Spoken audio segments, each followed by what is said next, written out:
నమస్తే.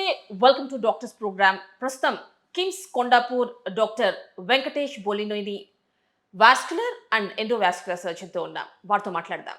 నమస్తే అండి. నమస్తే. మీరు అసలు వాస్కులర్ అంటే ఏంటి? ఎండోవాస్కులర్ అంటే ఏంటి? ఒకసారి ఎక్స్‌ప్లెయిన్ చేస్తారా? Yes.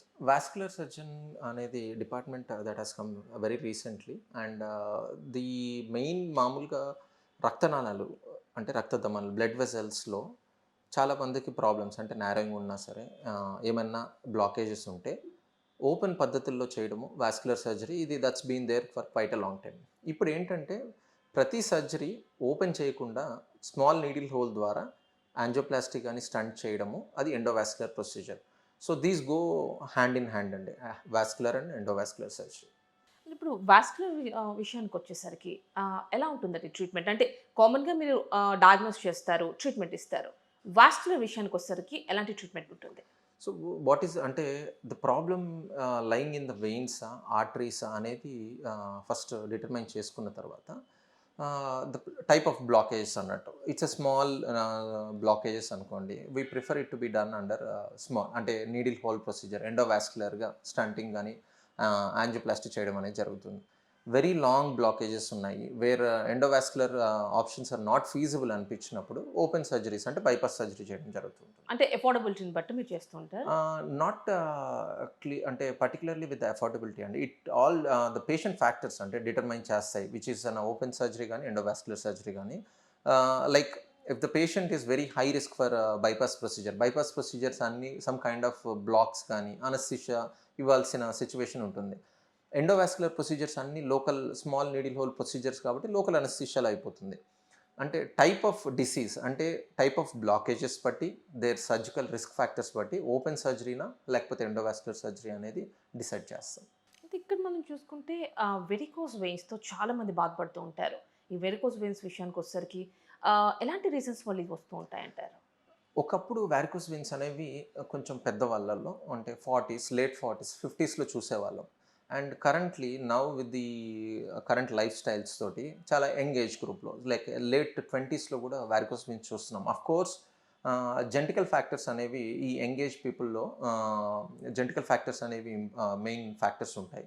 But with the life styles current where people tend to stand for quite a long time or sit for quite a long time అంటే ఇమ్మొబిలైజ్డ్‌గా ఒకటే చోట అంటే కూర్చుండడం ఒకే వల్ల పోస్చర్‌లో ఉండకూడదు. యెస్. సో, పర్టిక్యులర్‌లీ సర్టెన్ ప్రొఫెషన్స్‌లో where they have to sit for quite a long time. అంటే సాఫ్ట్‌వేర్ ప్రొఫెషన్ అయినా సరే అండ్ పర్టిక్యులర్‌లీ మేము ఓపీ చూసినా సరే పొద్దున్నుంచి ఈవినింగ్ వరకు ఒకటే చోట కూర్చోండడం వల్ల గూడా సో, ఈ పోస్చర్స్ వల్ల ఈ సర్క్యులేషన్ అనేది కంటిన్యూయస్‌గా కాళ్ళ నుంచి మళ్ళా హార్ట్‌కెళ్ళకుండా there is a kind of stagnation that's happen in the legs అండి. సో, ప్రొఫెషన్ బట్టి చాలా మందికి ఈ మధ్య varicose veins little younger age గ్రూప్‌లో చూస్తూ ఉన్నాం. ఎందుకు అలాంటి ప్రాబ్లమ్స్ ఇప్పుడు ఇంత అర్లీగా ఎందుకు చూస్తున్నాం? యెస్. మామూలుగా యాక్టివ్ లైఫ్ స్టైల్ ఉన్న వాళ్ళకి while they keep on walking blood పైనుంచి హార్ట్ నుంచి కిందకి రావడము ఈజీగా వచ్చేస్తుంది. కింద నుంచి పైకెళ్ళే బ్లడ్ అగెనిస్ట్ గ్రావిటీ ద్వారా అండ్ దట్ వీనస్ సిస్టమ్‌లో ఎళ్ళడం అనేది ఇట్స్ ఎ డిఫికల్ట్ టాస్క్. మనం నడుస్తూ ఉన్నప్పుడు గానీ, ఏదైనా యాక్టివిటీస్ మన పిక్కలు యాక్టివిటీ అంటే మనం చేస్తున్నప్పుడు హ్మ్, కాఫ్ మజిల్స్ యాక్టివ్‌గా ఉన్నప్పుడు కింద నుంచి బ్లడ్ సప్లై ఈజీగా పైకెళ్తుంది. ఒక దగ్గర సెడెంటరీ లైఫ్ స్టైల్ ఉన్నప్పుడు ఏందంటే, కింద నుంచి పైకెళ్ళడం blood it's like a kind of stagnated flow సరిగ్గా ఎళ్ళదు. So, that's a reason people start developing varicose veins with the very first instance మన ఈ సెడెంటరీ లైఫ్ స్టైల్ వల్ల. And that with the current habits వల్ల. You are obese and then lot of genetical factors వల్ల చిన్న వాళ్ళలో కూడా చూస్తున్నాం life అండి. స్టైల్ వల్ల కూడా చూస్తూ ఉంటాం. యెస్. సో, మనకి నార్మల్ BMI ఉన్న టైంలో ఎక్స్‌ట్రా వెయిట్ అనేది, ఎక్స్‌ట్రా ఫోర్స్ అనేది ఉండాల్సిన అవసరం అంటే క్యారీ చేయాల్సిన అవసరం లేదు. When you are obese the extra force which it requires కింద బ్లడ్ నుంచి కింద కాళ్ళల్లో నుంచి హార్ట్‌కెళ్ళడానికి చాలా కావాల్సొస్తుంది. అందుకే టిపికల్లీ ఒబేస్ ఉన్న వాళ్ళకి, వెయిట్ ఎక్కువ ఉన్న వాళ్ళకి వారికోస్ వెయిన్స్ మోర్ ప్రిపాండరెన్స్ ఉంది. అంటే ఇక్కడ మీరు చూస్తే హార్ట్ అండ్ బ్రెయిన్ పక్కన పెడితే మిగిలినవన్నీ డీల్ చేస్తారు. Yes. So, as a vascular సర్జన్‌గా ఏందంటే లైక్ హార్ట్‌కి సంబంధించి కార్డియాలజిస్ట్ ఎలా చూసుకుంటారో అండ్ కార్డియాక్ సర్జన్స్ చూస్తారో, same thing within the brain neuro surgeons చూసుకుంటారో, రెస్ట్ ఆఫ్ ద బాడీ కాళ్ళకైనా సరే, కిడ్నీస్‌కి, పేగులకి, బ్రెయిన్కి వెళ్ళే మెయిన్ బ్లడ్ సప్లై కెరోటిడ్స్ కానీ వీటన్నిటికీ బ్లడ్ సప్లై డీల్ చేసేది, అంటే ఏమైనా బ్లాక్స్ ఉంటే చూసుకునేది యాజ్ అ వాస్కులర్ సర్జన్ వీళ్ళు. Some artery it is yes, artery. Arteries and veins. చెడు రక్తము తీసుకెళ్లే వాటిని వెయిన్స్ అంటారు, మంచి రక్తం తీసుకొచ్చే బ్లడ్ వెసల్స్ని ఆర్టరీస్ అంటారు. Anything with the arteries and veins as a vascular surgeon will look after. And థ్రోట్‌కి కావచ్చు, బ్రెయిన్‌కి కావచ్చు ఒక మెయిన్ ఆర్టరీ ఒకటి ఎస్. సో ఉంటుంది. మనకి హార్ట్ నుంచి బ్రెయిన్కి వెళ్ళేది మెడకి అటుపక్క ఇటుపక్క కెరోటిడ్ ఆర్టరీస్ అంటారండి. వీటివి the main function of this carotid arteries is to take blood supply from the heart towards the brain. So opposite side 2 arteries ఉంటాయి. చాలా మందికి ఎల్డర్లీ ఏజ్లో స్ట్రోక్ రావడం అనేది జరుగుతుంటుంది. వాళ్ళకి మల్టిపుల్ రీజన్స్లో one of the main reason is blockages in the carotid arteries. వీటికి ఓపెన్ పద్ధతిలో బ్లాక్ తీయడం అయినా సరే, లేకపోతే ఎండోవాస్కులర్గా మీరు చెప్పినట్టు స్టంటింగ్ వేయడం అనేది వాస్కులర్ సర్జన్ చూస్తారు. అంటే ఎలాంటి వాటికి స్టంట్స్ వేస్తూ ఉంటారు? సో మనకి బ్లాకేజెస్ చాలా మందికి ఎలా ఉంటున్నాయంటే, ఒకటే చోట లాంగ్ బ్లాకేజెస్ కాకుండా చిన్న చిన్నవి మల్టిపుల్ ఏరియాస్లో బ్లాకేజెస్ ఉన్నప్పుడు బెలూన్తో ఓపెన్ చేసిన తర్వాత మళ్ళీ నారోయింగ్ అవుతుంది. అది ఆన్ టేబుల్ యాంజియోగ్రామ్ చూడంగానే తెలిసిపోతుంది. వాటికి ఇమీడియట్గా స్టంటింగ్ వేయడం అనేది జరుగుతుంటుంది. అదే చాలా పెద్ద blockage, suppose it is 15 centimetres 20 centimetres blockages ఉన్నాయనుకోండి, స్టంట్ వేసిన ఇది లాంజివిటీ అంటే ఎక్కువ రోజులు పని చేయదు అని అనిపించినప్పుడు మేము బైపాస్ చేస్తాం. అంటే కొన్ని సార్లు ట్రీట్మెంట్ తీసుకున్నప్పటికీ మళ్ళీ అక్కరవుతూ ఉంటాయి. సో మనకి ఏదైనా సరే, స్టంట్ వేయడం అయినా సరే బైపాస్కి, these are not fail safe. మనకి main reason, what was the reason for the very first instance, ఇది రావడానికి కారణం ఏంటనేది గుర్తించి అది పేషెంట్కి చెప్పి అది అవాయిడ్ చేయగలిగితే, లైక్ డయాబెటీస్ ఉంటుంది, బ్లడ్ ప్రెషర్ ఉంటుంది, cholesterol, smoking, obesity, all these things can develop, అంటే these things will like make patient develop blockages అండి. ఇవి ఐడెంటిఫై చేసి ఈ లైఫ్ స్టైల్ మోడిఫికేషన్స్ కానీ ఈ రిస్క్ ఫ్యాక్టర్స్ మోడిఫై చేయకపోతే స్టంట్ అయినా సరే బైపాస్ అయినా మళ్ళీ బ్లాక్ అయ్యే ఛాన్సెస్ ఉంటుంది. So we will give major of the, అంటే ఎట్ ద డిశ్చార్జ్ టైంలో lot of counselling to stop these habits, అంటే స్మోకింగ్ అయినా ఈ డయాబెటీస్, షుగర్, బీపీ కంట్రోల్ చేయడం అనేది కౌన్సిలింగ్ ఉంటుంది. డయాబెటిక్ పేషెంట్స్‌లో ఎక్కువగా మనం చూస్తుంటాం కాళ్ళకి పుళ్ళు పడుతూ ఉంటాయి. Yeah. సో మరి అలాంటి వాళ్ళని ఎలా ట్రీట్ చేస్తారు? సో మనకి ఎవరికైనా సరే డయాబెటీస్ పేషెంట్స్లో పుండ్లు పట్టడానికి రీజన్స్ 2 మెయిన్ రీజన్స్ అండి. ఒకటి అన్‌కంట్రోల్ డయాబెటీస్ వల్ల చాలా మందికి ఇన్ఫెక్షన్స్ తోటి వస్తూ ఉంటారు. And blood circulation? Second thing is yes, that's a very important thing. Long standing డయాబెటీస్లో ఈ బ్లడ్ వెజల్స్లో నారోయింగ్ అవుతూ మనకి బ్లడ్ సప్లై కూడా తగ్గుతుంది. ఒకటి ఇన్ఫెక్షన్ తోటి వాళ్ళకి స్పర్శ తగ్గడం వల్ల ఏం గుచ్చుకున్నాయి, కాళ్ళల్లో ఏమైనా పుండ్లు పడ్డాయి అనేది, ఇన్ఫెక్షన్ ఉన్నది చాలా తక్కువ తెలుస్తుంది. సెకండ్ థింగ్, దాంతో యాడెడ్ ఫ్యాక్టర్ బ్లడ్ సప్లై కూడా తగ్గిందనుకోండి, ఫాస్ట్గా పుండ్లు పడ్డము, దాంట్లో పుండు పడింది గ్యాంగ్రీన్ అవ్వడము, స్లోగా ఇన్ఫెక్షన్స్ పాకుతూ పై వరకు వెళ్ళడం అనేది జరుగుతుంటుంది. అంటే ఇప్పుడు వెరికోస్ వెయిన్స్‌లో చూస్తూ ఉంటామండి. బాగా అడ్వాన్స్ అయిపోయినప్పుడు ఏమవుతుందంటే పుండు వస్తూ ఉంటుంది. అంటే అల్సర్స్ వస్తూ ఉంటాయి. ఎస్. సో మనకి వారికోస్ వెయిన్స్ చెప్పినట్టు ద మెయిన్ రీజన్ వారికోస్ వెయిన్స్లో ఏమవుతుందంటే, చెడు రక్తం ఎక్కువ కాళ్ళల్లో చేరుకొని స్టార్టింగ్లో కాళ్ళు నలబడ్డము, దురద రావడము, కొందరికి పుండ్లు పడ్డం, ఎక్కువ ఇచ్చింగ్ వచ్చేసి గీకేసినప్పుడు పుండ్లు పడ్డం అనేది జరుగుతుంటుంది. సో ఈ చెడు రక్తం ఎక్కువసేపు ఎక్కడైనా ఒక చోట ఉండడము, ఆ పర్టికులర్ ఆర్గానిక్ కానీ సిస్టమ్ కానీ చెడు. సో దానికోసము మనము we will deal with varicose veins as early as possible, అంటే పుండ్లు పడకముందే డీల్ చేస్తే బెటర్ అండి.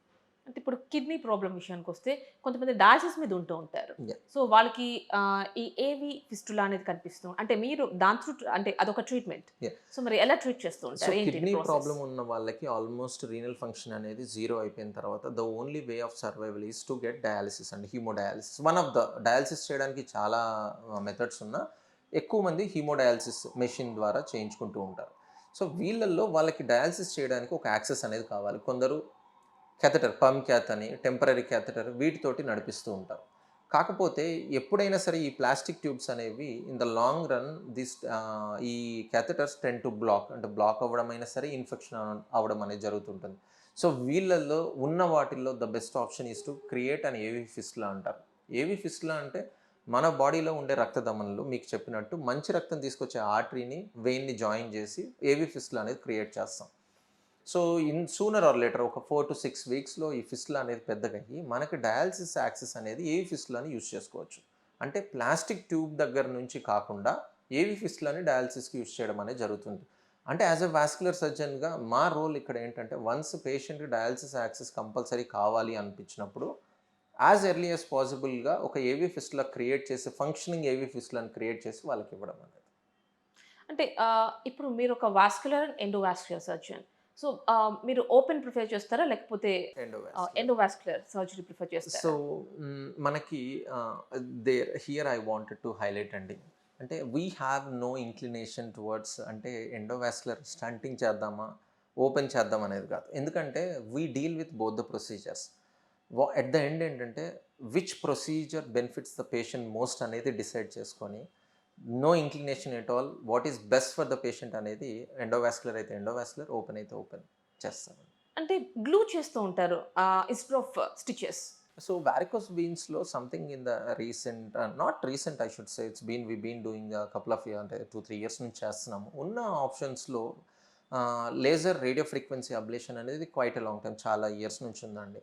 సంథింగ్ గ్లూ అబ్లేషన్ అనేది ఈ థర్మల్ ప్రొసీజర్ ఎక్కువ ఉష్ణోగ్రతకి వెళ్ళకుండా ఏమీ సైడ్ ఎఫెక్ట్స్ కొల్లెటరల్ డ్యామేజ్ లేకుండా యూజ్ చేసేదే glue procedure.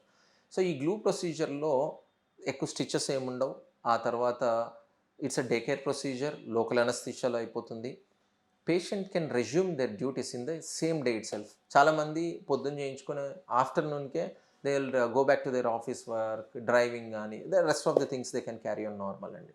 So in that scenario we will prefer glue over laser procedure. అంటే ఇప్పుడు ఎండోవాస్కులర్ సర్జరీ చేసిన వాళ్ళకి మాత్రమే ఇది సాధ్యపడుతుంది. ఎస్. ఓపెన్ సర్జరీస్‌లో కాదు. వారికోస్ వెయిన్స్లో ఓపెన్ సర్జరీస్ అనేది వి స్టాప్డ్ ఆల్మోస్ట్ కంప్లీట్లీ అండి. ఎందుకంటే ద రీజన్ మెయిన్ రీజన్ ఏంటంటే the time it takes for them to resume their normal duties, normal work చేసుకోవడానికి it takes many days. Laser కానీ రేడియో ఫ్రీక్వెన్సీ అబ్లేషన్ ఇప్పుడు కానీ అందరూ కూడా వర్కింగ్ లోనే ఉన్నారు. ఎవరు కూడా ఎస్ ఈరోజు పొద్దున్న చేయించుకుంటే డే కేర్గా ఆఫ్టర్నూన్కి they go back to their work. So open procedures are I don't say it's completely obsolete, but very less than 100 surgeries లో less than 1% I should say we perform open surgeries. అంటే ఇప్పుడు ఎలాంటి వాళ్ళలో ఎక్కువగా చూస్తామంటే మీరు చెప్పారు కొన్ని ప్రొఫెషన్స్‌లో ఉన్నవాళ్ళు.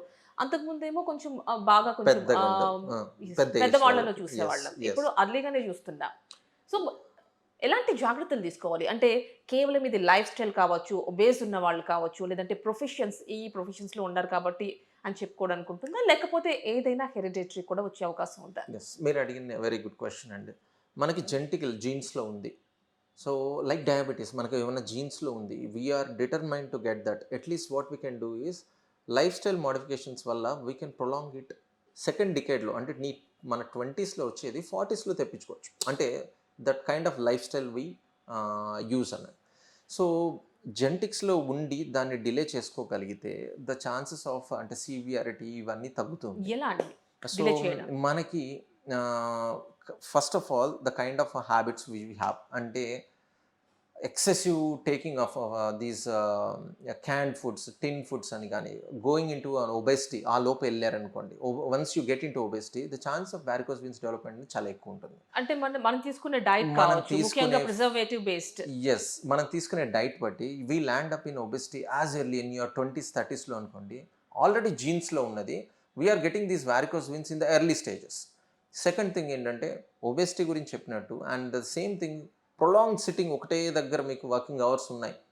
We should take a break at least 1 to 2 hours. Stretch your legs, simple calf strengthening exercise వల్ల కొంతమందికి అలా కుదరదు. కుదరనప్పుడు So, మీరు ఎలాంటి సజెషన్స్ ఇస్తూ ఉంటారు? సో మనం ఈవెన్ మీరు వాక్ చేయలేనంత వర్క్ ఉంది మీకు on the desk, below the desk మీరు కొన్ని calf strengthening exercise, these are simple exercises అండి. మీరు ఫిజియోథెరపిస్ట్ దగ్గరకో ఎక్కడికో వెళ్ళాల్సిన అవసరం లేదు. Something you can google it and find simple calf strengthening exercise behind the desk చేసేటి. These things will help you out for అంటే ప్రివెన్షన్కి హెల్ప్ చేస్తుంది. And the second thing is మీకు అది కూడా కుదరట్లేదు. The thing is it's a simple garment call stockings అని ఉంటుంది. స్టాకింగ్స్ అనేవి వేసుకున్నారనుకోండి, ఈ వీనస్ అంటే స్టాగ్నేషన్ ప్రివెంట్ చేసి అసలు వారికోస్ వీన్స్ రాకుండా హెల్ప్ చేస్తుంది స్టాకింగ్స్. సో స్టాకింగ్స్ అనేవి ఎలాంటి వాళ్ళు వేసుకోవాలంటారు? మనకి మన ప్రొఫెషన్లో your work demands you prolong sitting అని, మన your work demands prolong standing, you are travelling very ఇప్పుడు చాలా ఫ్రీక్వెంట్లీ. ప్రొఫెషన్స్ ఉన్నాయి. మీరు Yes. చెప్పిన దాంట్లో చాలా వస్తాయి. ఇప్పుడు Yeah.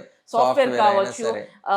మీరు అన్నట్టుగా మీరు పేషెంట్స్ ని మీరు OP వెళ్ళినప్పుడు చూడడం ఓపీ అయినా చూసినప్పుడు ఎందుకు మాకు కూడా ఉంటుంది ఒక్కొక్కసారి. ఎస్, అండ్ ప్రొలాంగ్ స్టాండింగ్ కూడా ఈక్వల్లీ Yes. రిస్కియర్ అండి. Traffic police yes. who వాళ్ళకి stand for చాలా. quite a long time, teachers, అవును. and టీచర్స్ then కూడా. yes, and there are a lot of occupations which demands quite long standing hours. So వీళ్ళల్లో ఏంటంటే along standing with and sitting both. Yes మీకు ఏంటంటే either you sit for quite a long time and stand for quite a long time, both are equally bad. So నేను చాలా మంది అంటారు sir నేను ఒకటే దగ్గర కూర్చోట్లేదు సార్, ఎక్కువ ఎక్కువ నిల్చొని చేస్తాను. No, both are equally bad అండి. మీరు నడుస్తూ ఉండడము దట్స్ అ ఓన్లీ రెమెడీ. అది కుదరలేదు, కాఫ్ స్ట్రెంథనింగ్ ఎక్సర్సైజ్ నేను ఆల్రెడీ చెప్పినట్టు. Second thing is stockings is not something which are readily available, but you can seek a medical opinion. ఏ type of ఒక్కొక్కరు సివియారిటీ బట్టి ఏ క్లాసెస్ వాడుకోవాలనేది యాజ్ అ వాస్కులర్ సర్జన్ చెప్తాం. These two things will prevent majority of the prevention, అంటే varicose veins start అవ్వడానికి prevent చేయొచ్చు. అంటే ట్రీట్మెంట్ ఏ విధంగా మీరు సజెస్ట్ చేస్తారు? అంటే based on age group. So మనకి ఫస్ట్ వాళ్ళు వారికోస్ వెయిన్స్ తోటి మా ఓపీకి వచ్చినా సరే, మనకి అసలు మెయిన్ వాల్వ్స్ అనేది ఒకటి గజ్జల్లో కానీ మోకాలు వెనకాల మెయిన్ వాల్వ్స్ ఉంటుంది ఈ వారికోస్ వెయిన్స్ వాళ్ళకి, డెవలప్ అయిన వాళ్ళకి. సో ఆ వాల్వ్స్ లీక్ అవుతున్నాయా లేవా, లేకపోతే స్టార్టింగ్ స్టేజ్లో ఉన్నాయా అనేసి చూసుకొని ఈ స్టాకింగ్స్ అనేవి డిఫరెంట్ గ్రేడ్స్ ఆఫ్ కంప్రెషన్ ఉంటుంది. అది ఏ టైప్ ఆఫ్ స్టాకింగ్స్ వాడాలి, లైఫ్ స్టైల్ మోడిఫికేషన్స్ ఎలా చేయాలి. కొందరికి అల్ట్రాసౌండ్ అనేది సింపుల్ అండ్ అల్ట్రాసౌండ్ స్కాన్లో ఈ వాల్వ్స్ లీకేజ్ ఉందా లేదా అనేది చూసుకొని then we will give you its simple options to life style modifications దగ్గర నుంచి స్టాకింగ్స్ దగ్గర నుంచి డిఫరెంట్ ప్రొసీజర్స్ చెప్తామండి. ఇప్పుడు మీరు చెప్పినట్టుగా కొంతమందికి stockings or simple exercises, yes. కానీ ఎప్పుడు సర్జరీ వరకు వెళ్ళాల్సి ఉంటుంది? సో మనకి ఒకటండి, if the symptoms are pretty bad, మీకు by the end of the day మీకు పిక్కలు బాగా బరువు అనిపిస్తున్నాయి, you can't sit for anymore, and then మీకు నైట్ బాగా క్రాంప్స్ వస్తున్నాయి, స్కిన్ చేంజెస్ అనేవి కనిపిస్తూ ఉంటాయి, స్కిన్ కలర్ నల్లబడ్డం. yes బ్లూ నుంచి బ్లాక్ కి కూడా చేంజ్ ఎస్, అవుతుంది. బ్లాక్, అది కూడా అది వెరికోజ్ వెయిన్స్ లేకపోతే డయాబెటిస్ ఎలా సో తెలుస్తుంది? వారికోస్ వెయిన్స్ వాళ్ళకి ఎలా అంటే అరౌండ్ ద యాంకిల్, అంటే లోపల పక్క యాంకిల్ లోపల పక్క particular that area getter area అని అంటారు. సో ఆ ఏరియాలో స్కిన్ థిక్కన్ అవ్వడము, నల్లబడ్డము, దురద రావడం, these are typical of varicose veins. And అలా చెప్పినప్పుడు ఫస్ట్ వీళ్ళు డయాబెటీసా లేకపోతే వీళ్ళ వర్కింగ్ అవర్స్ ఎలా ఉన్నాయి ఇవి చూసుకోగానే, అండ్ కొన్ని నరాలు అంటే రక్తసిరలు ఉప్పుగా కనిపిస్తే మనం we will get a simple venous doppler, then we can direct in that way how to deal with that. So మీకు ఒక్కసారి సిమ్టమ్స్ సివియర్గా ఉన్నాయి, స్కిన్ డ్యామేజ్ అనేది జరుగుతుంది అనుకోండి, there is no point waiting anymore. So I offer you a procedure if the main valves are leaking. కొన్ని సందర్భాల్లో యాంప్టేషన్ అవసరపడుతూ ఉంటుంది. ఓకే. ఎలాంటి సందర్భాల్లో మీరు అలా తీసేయడం సో జరుగుతుంది? ఈ వారికోస్ వెయిన్స్ ఉన్న వాళ్ళకి వెరీ లేట్ స్టేజెస్లో అల్సర్స్ అనేవి పడతాయి. అల్సర్స్ ఒక్కటే రీజన్ కాదు యాంపిటేషన్కి, ఈ అల్సర్స్ తోటి infections they come with a very bad infection, fever తోటి ఇలా వస్తుంటారు. బట్ వారికోస్ వెయిన్స్ కంటే మోర్ ఇంపార్టెంట్ ఈ డయాబెటీస్ ఉన్న వాళ్ళకి అండ్ ఆర్టీరియల్ ప్రాబ్లమ్స్, మంచి రక్తం తీసుకొచ్చే బ్లడ్ వెజల్స్లో బ్లాకేజ్ ఉన్న వాళ్ళకి గ్యాంగ్రీన్స్తో వస్తుంటారు. ఈ గ్యాంగ్రీన్ ఉన్న వాళ్ళకి ఓన్లీ ఇన్ ద లేట్ స్టేజెస్లోనే యాంపిటేషన్ అవసరం వస్తుంది if the limb is deemed unsalvageable. Initial స్టేజెస్లో ఒకప్పుడు లాగా వేళ్ళు కాళ్ళు తీసేయాల్సిన అవసరం ఇప్పుడు లేదు. సో ఎర్లీ స్టేజెస్లో determine what is the reason and determine చేసుకోగలిగితే we can prevent more than 90% of amputations అండి. అంటే మిగిలిన హాస్పిటల్స్తో పోలిస్తే ఇక్కడ కిమ్స్ కొండాపూర్లో ఎలాంటి అడ్వాన్స్డ్ ట్రీట్మెంట్ కావచ్చు, ఎక్విప్మెంట్ కావచ్చు అవైలబుల్ ఉంది? So here in vascular surgery department KIMS కొండాపూర్లో we have very good screening protocols అండి. ఎవరైనా any patient who has got slightest foot deformities అయినా అల్సర్స్ ఉన్నా సరే we put them on rigorous surveillance. So once in 3 months, 6 months depending upon what type of ulcers అని, so that ఒక్కసారి infection అంటే పుండ్లు పడకముందే we know when to advise them what kind of అంటే surveillance protocols ఎలా వాడాలి, ఎలా చూసుకోవాలి అనేది ఒకటి. సెకండ్ థింగ్ ఏంటంటే మనకి ఒక్కసారి బ్లాకేజెస్ అని వచ్చిన తర్వాత ఓపెన్ సర్జరీస్ కాకుండా ఇనీషియల్ స్టేజెస్లో మందులతోటైనా సరే angioplastic stunting we have an advanced endovascular sweet. So where we can deal with those problems in the early stages and prevent amputations in majority of the times. కొంతమంది బయట చాలా చోట్ల treatments తీసుకుంటూ ఉంటారు, వాళ్ళకి మళ్ళీ అక్కర అవుతూ ఉంటుంది. ఇంతకుముందు మిమ్మల్ని అడిగినట్టు మీ దగ్గర చేయించుకున్న వాళ్ళకి మళ్ళీ అక్కరయ్యే ఛాన్సెస్ ఉన్నాయా? సో నాకు ఏ పేషెంట్కైనా ట్రీట్మెంట్ ఒకసారి ఇచ్చి పంపించడం అనేది కాదండి. They need to understand post follow up చేస్తారు. Yes, along with that they need to understand what cause the problem in the very first instance. అసలు ఎందుకు వచ్చింది అనేది వాళ్ళకి అర్థమయ్యేటట్టు చెప్పగలిగితే whenever they get to know అంటే ఇంకొక ప్రాబ్లం డెవలప్ అవ్వకుండా, ఇంకోటి రాకుండా వచ్చినా ఎంత ఎర్లీగా మెడికల్ అంటే హెల్ప్ కావాలనేది వాళ్ళకి అది ఎంటర్టైన్ చేయగలిగితే, అంటే if you can tell them in clear, brief and clear వాళ్ళకి చెప్పగలిగితే that at least more than 50% of the diseases recurrence అనేది ఆపగలుగుతాం. So patient education is most as important, if not more important than the treatment itself. ఓకేనండి, thank you so much. Thank you. KIMS Kondapur doctor Venkatesh Bolneni vascular and endovascular surgeon తో special interview with BRK news. Stay tuned to BRK news Telugu సత్తా.